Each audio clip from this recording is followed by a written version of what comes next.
as I have described. And since we are required to do physical distancing in the classrooms also, then the capacity that the classrooms that we have, for example, it is good for 30. We can only allow 15 students to come, and therefore they will be alternating in cycles. So if it's a two-week cycle, so 2 weeks, the students, half of the students or 50% will go to school and half will be doing distance learning. If circumstances or the situations dictate that the environment will, shall we say, it will be better for us to do a 1 month cycle, then we will do that. So the monitoring and testing of students will also be done online, monitoring and of course the performance testing. So we are prepared for it. The teachers are now preparing their materials. The parents are being consulted because the cycle will somehow also depend on the suggestions coming from our parents. So we are prepared for both decisions. One, where there will be no face-to-face classes yet, and second, if they will allow, and we just have to comply with the distancing second camp to class. For the main campus, we cannot even reach 50%. It will be only 1/3 or 33% who will be coming at one time. Opo, Secretary, makikibalita na rin po kami doon sa Virgin Coconut Oil Clinical Trial na sinasabing makakatulong daw po na makapagpabili sa pagpapagaling sa mga COVID-19 patient. Kumusta na po to at ano na po ang update natin dito? Well, dalawa po yung location natin. Ang good news, yung pong sa PGH, which is for moderate and severe cases, ay inapprove na finally ng Ethics Board ng UP Manila. So I am just waiting for the report that they have already started. Wala pong problema sa number of patients sa PGH. Kaya hinintay lang natin yung go signal from the Ethics Board. The BCO in PGH is only 14 days. Test whether has a good effect on the patient. Indicated or they are planning for half will be on BCO and half will be not be given BCO, so for comparison purposes. Now, the one that we are contacting in Santa Rosa, while it has started already almost a month ago, the arrival of patients is relatively slow, okay? And so we cannot still meet the 90 recommended number of patients to be enrolled. And what we did was to include two, shall we say, hospitals or centers who have patients, and fortunately Medical City has set up just 2 weeks ago a facility in Santa Rosa, and they agreed that they will participate. And then also the quarantine center of Santa Rosa will also be a source of additional patients. This is for the case na hindi sila masyadong severe. Ito yung mild pa lang at saka iawag na.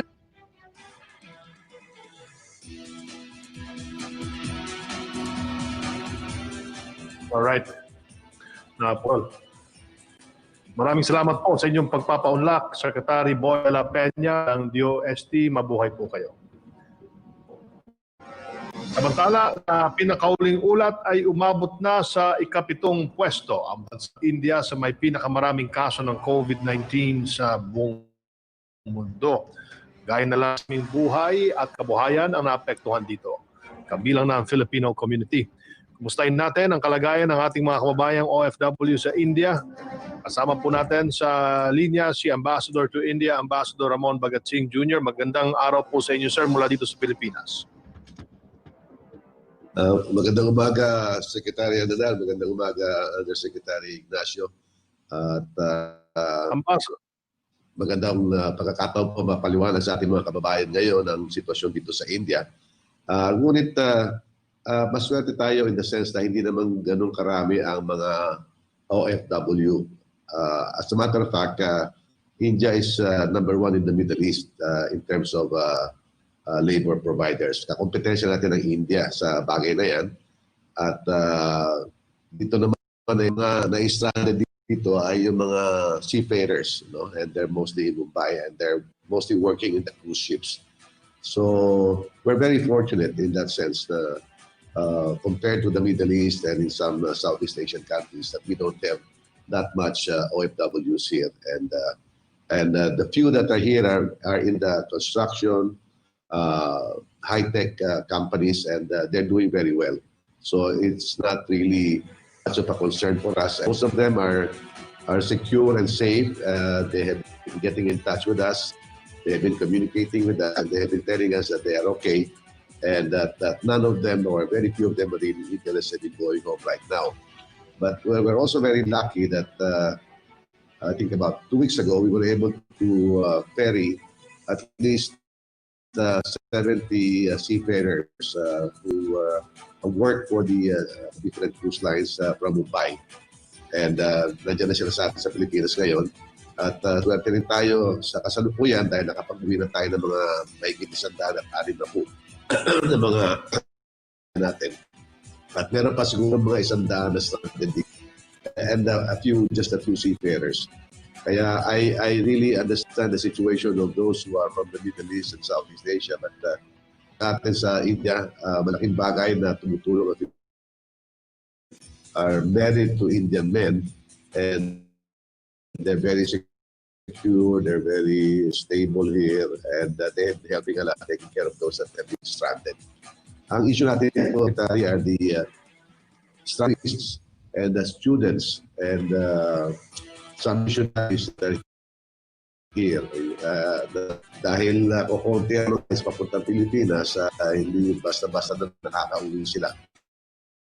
Kaya inaasahan namin na sana matuloy ang programa ng Philippine Airlines na magkaroon ng ferry flights next week.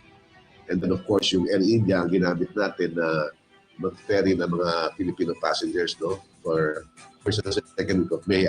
Phase 3, magkakaroon sila. So mga bandang June 23, sa tulong ng Panginoon, magkakaroon tayo ng ferry flights.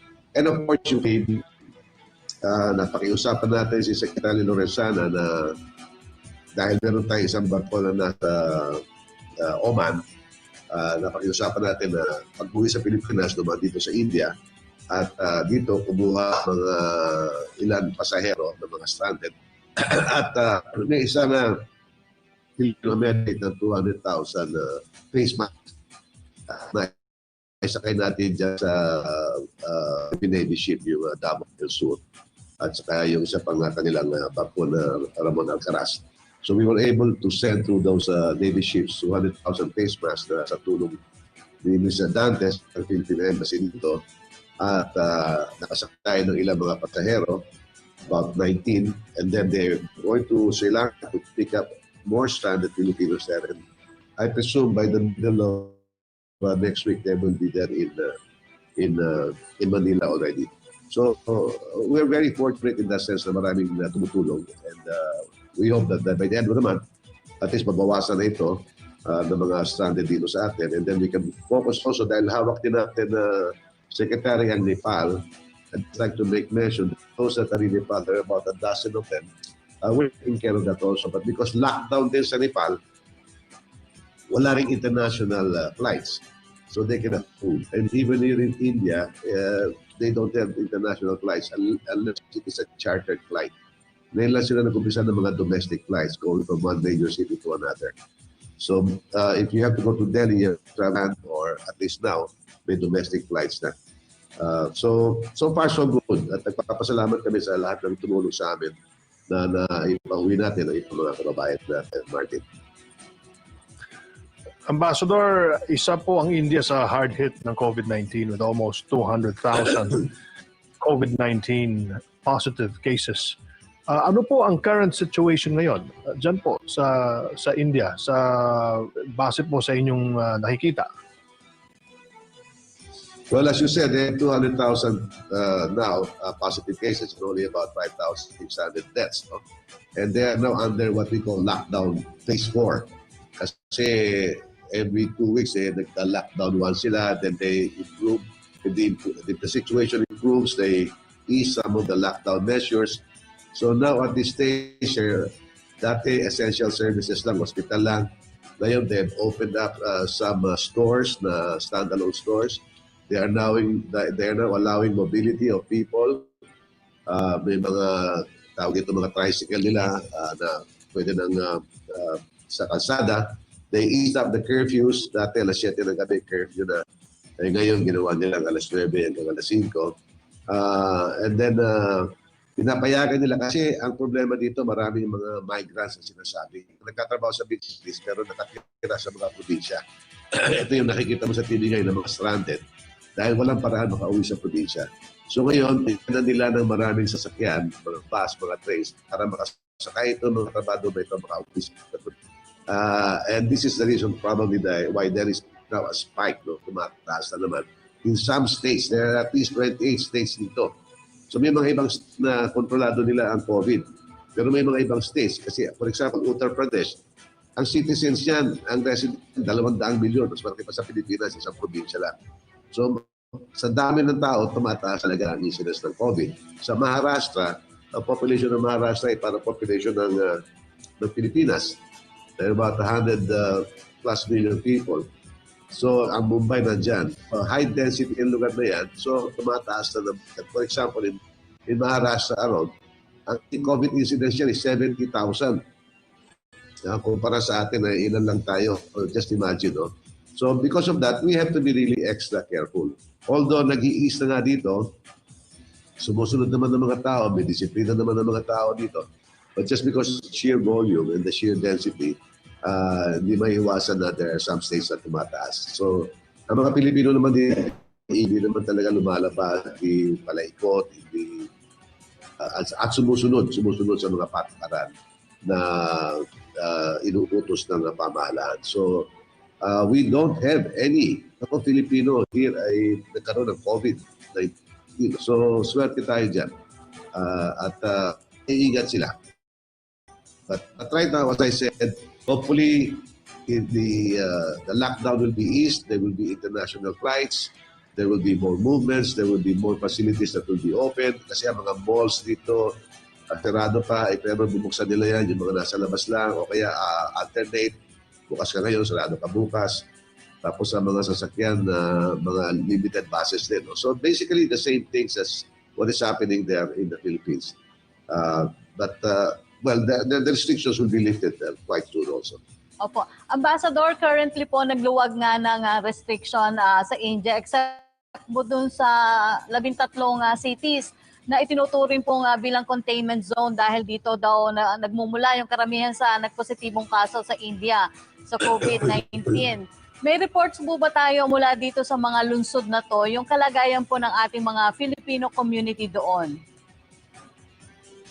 You know, we're very lucky, Secretary. No? As I said, we only have about 3,000 Filipinos. 80% of them are housewives or married to Indians, or what we call the Middle East Romans.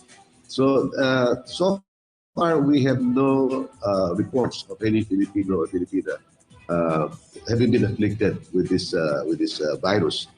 And on the other hand, they have been the ones helping us a lot. Dahil kung may mga Filipino na stranded na rin sa Mumbai, sa Bangalore, sa Calcutta, sa Chennai, and some other places, sa Kochi, ang mga Filipino community tumutulong. Sila nag-aalalay, sila nagbabahay, sila ang nagbibigay ng tulong, pagkain, lahat sa mga stranded na Filipino community. Of course, with the guidance and assist the embassy, of the staff here in the embassy. So in that sense, we're very, very fortunate. And they have been very, very supportive of the embassy and of the Filipinos that are stranded here in India. Opo, Ambassador, bagamat tumutulong nga yung ating Filipino community dyan, pero may mga sinasabi ba silang problema o kadalasan nagiging problema ng ating Filipino community na sa India na kinakailangan naman pong tugunan ng ating embahada? Most of the, hindi naman mabibigat ang mga problema dyan. Kadalasan dyan is basically passport renewals, passport extensions, and then once in a while, we will have some domestic issues. Yung mga mag-asawa, hindi na magkasundo, nag-aaway. Pupunta dito yung Pilipina na yun, hindi niya kasundo yung asawa niya. So yun ang mga kailangan na sikasuhin namin.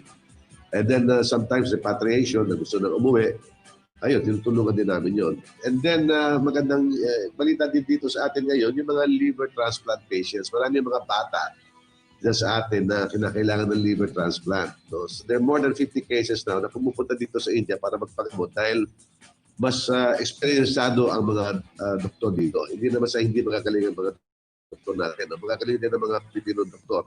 But they have more experience and more facilities here. So these liver transplant patients, the children come here for that operation and we're taking care of them. And so far, at least maganda, 75 to 80% ang success story. But so far as the local Filipino community here, no major problem at all. And as a matter of fact, as I said, they have been helping the embassy in so many ways and in so many things. No? I'm very fortunate with that compared to other posts. Na hindi ganun kabigat. Walang problema dito ang Filipino community sa India. Nabanggit niyo po kanina na nakabalik na sa kanilang mga trabaho ang karamihan ng mga manggagawa doon.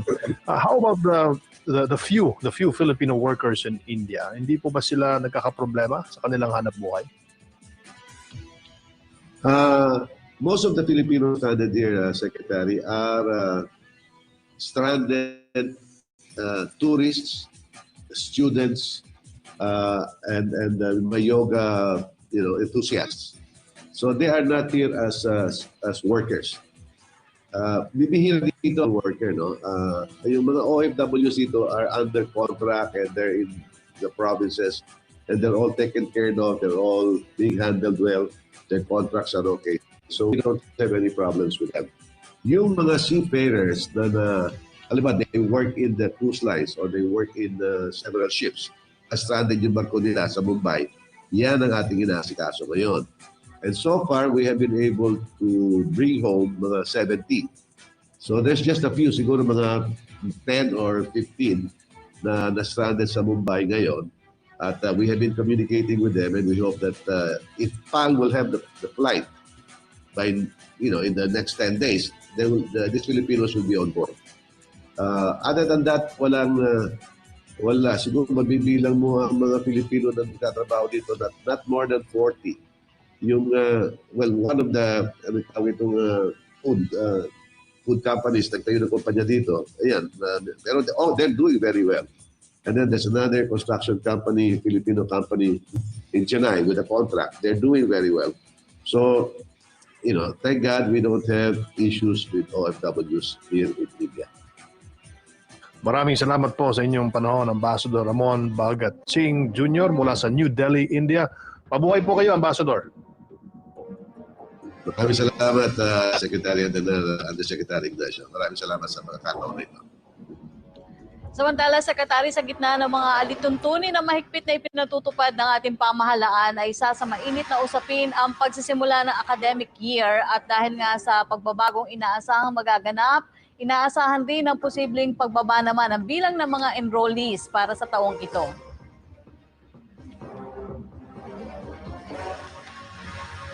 Kaya naman, ang utos ng Pangulong Duterte, tulungan ang mga estudyante na nangangailangan ng tulong sa pagbabayad ng matrikula sa pamagitan ng loan assistance mula sa Land Bank. Pag-uusapan natin yan kasama si Land Bank President and CEO, Mrs. Celia Borromeo. Magandang araw po sa inyo, ma'am. Magandang araw, Secretary Andonar at Yusek Ignacio. Magandang araw sa lahat ng nakikinig at nanonood sa Laging Handa, Pilipinas. At maraming salamat po sa pagkakataong ito para pag-usapan ng programa ng Land Bank na Access to Academic Development to Empower the Masses Towards Endless Opportunities or ACADEM program. So can we talk about this more, itong naging payag po ng Presidente Duterte na ipinag-utos niya po ang inyong bangko na tulungan ng mga estudyanteng hirap na po sa pagbabayad ng tuition fee. Ano po ang reaksyon ng Land Bank dito? Ah, Katunayan, Secretary Andanar, inilunsad ho namin ang academe program, lending program ng Land Bank noong first week ng May. Kasi alam namin na mga kababayan tayo na mahihirapan para tustusan yung tuition fee ng kanilang mga anak. So, ang ginawa po ng Land Bank, nakipag-ugnayan kami sa mga private schools, kasama na yung mga private junior and senior high schools na may permit to operate galing sa DepEd, yung ating mga private technical and vocational and education training institutions regulated naman ho ng TESDA, at pati na yung mga higher education institutions na authorized by CHED. Binansagan po namin ang features ng Academe as 333. Ang unang 3 po ay para sa 3 bilyon na inilaan ng Land Bank bilang pondo para sa programang Academe.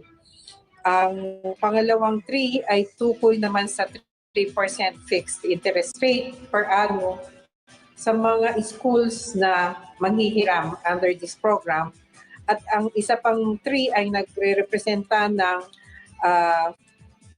term ng loan under this program na maximum of 3 years po ang term ng loan under the Academe.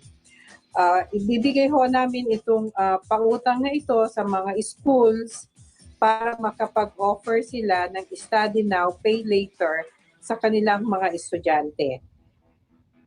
Ma'am, sino-sino naman po yung ma'am, sino-sino po yung mga eligible po na mag-a-apply sa loan program na ito at paano po yung proseso? Ang magiging borrower po o manghihiram mula sa Land Bank ay ang mga pribadong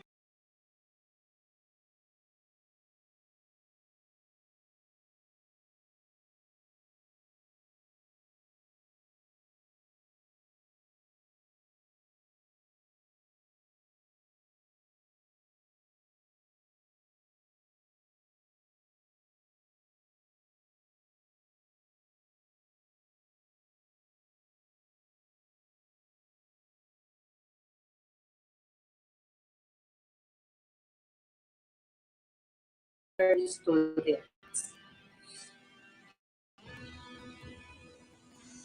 Pwedeng magsimula na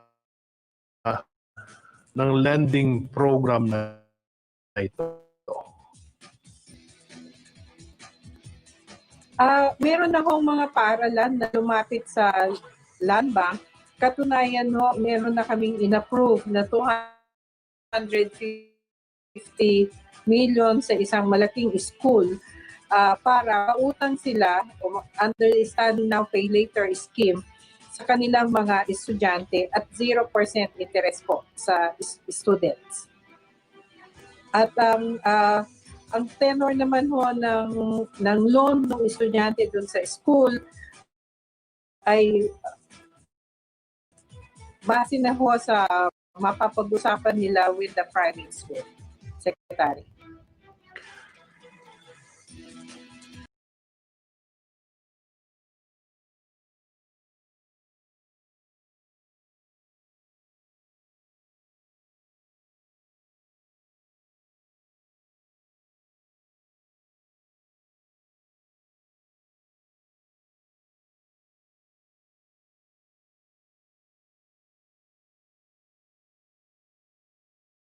Tanghali, Sec Martin at Yusek Rocky sa ating mga balita.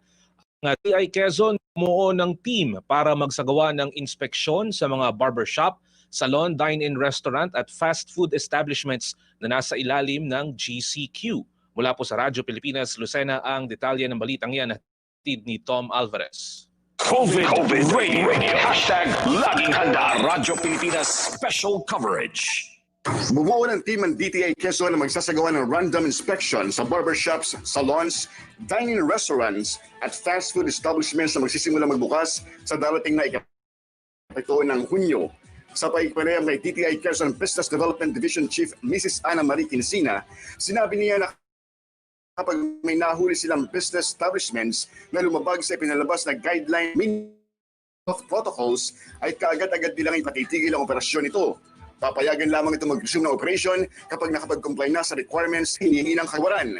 Nawagan siya sa mga may-ari ng restaurants, establishments at salons na huwag nang mag-accept sa opisina ng DTI para humingi ng clearance para makapag-operate dahil ang business permit na inisyu ng local government unit ay sapat na. Pinaalalahanan din ni Mrs. Quincina ang customers na sumunod rin sa minimum health protocols ngayon GCQ para maiwasan ang pagkalat ng COVID-19. Samantala, ayon pa rin sa DTI, ay 30% lamang ang maximum capacity na pahihintulutan sa barbershops at salon sa ilalim ng GCQ at gagawin namang 50% capacity kung mapasa ilalim na sa MGCQ ang lalawigan. Mula sa lungsod ng Lucena, Tom Alvarez, Radyo Pilipinas. COVID Radio. Laging handa. Radyo Pilipinas Special Coverage. Maraming salamat, Tom Alvarez. Samantala, ang Iligan Diocese balik na po sa pagsasagawa ng misa matapos General Community Quarantine ang kanilang lungsod. Mula Radyo Pilipinas Iligan, narito si Bima Minyoza. COVID Radio. Laging handa. Radyo Pilipinas Special Coverage. Balik na sa pagsasagawa ng banal na misa ang Diocese of Iligan matapos na mailagay sa Modified General Community Quarantine o MGCQ ang lungsod ng Iligan simula June 1, 2020. Ayon kay Bishop ng Religious Activities, napagdesisyonan na rin nila sa Parish Priest Council na ibalik na ang banal na misa, ngunit kailangang sumunod sa guidelines at protocols tulad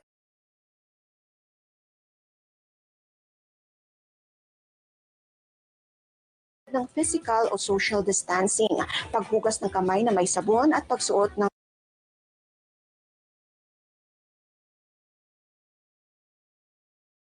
face mask.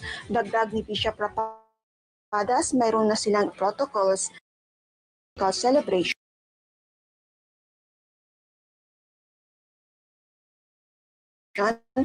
sa sinasabi ngayong new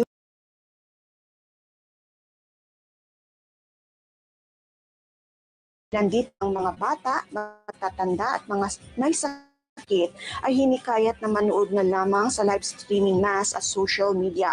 Ang mga upuan sa loob ng simbahan pati na ang sahig ay dapat may markang may layong 2 metro upang mapanatili ang social distancing.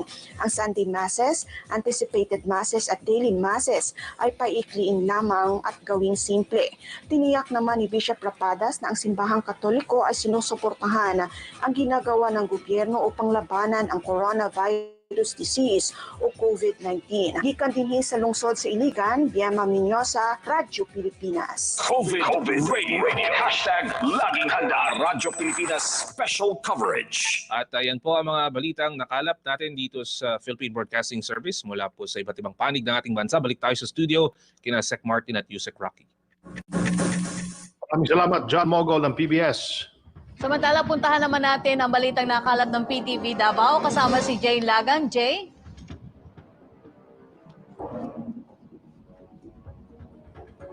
Si Jay Lagan ng PTV. Rocky at Secretary Martin, dahil nga sa pagpapatuloy ng pagpapatupad o ng implementasyon ng General Community Quarantine dito sa Davao City ay patuloy rin ang pagpapatupad ng mahigpit na health screening sa mga entry points papasok ng lungsod.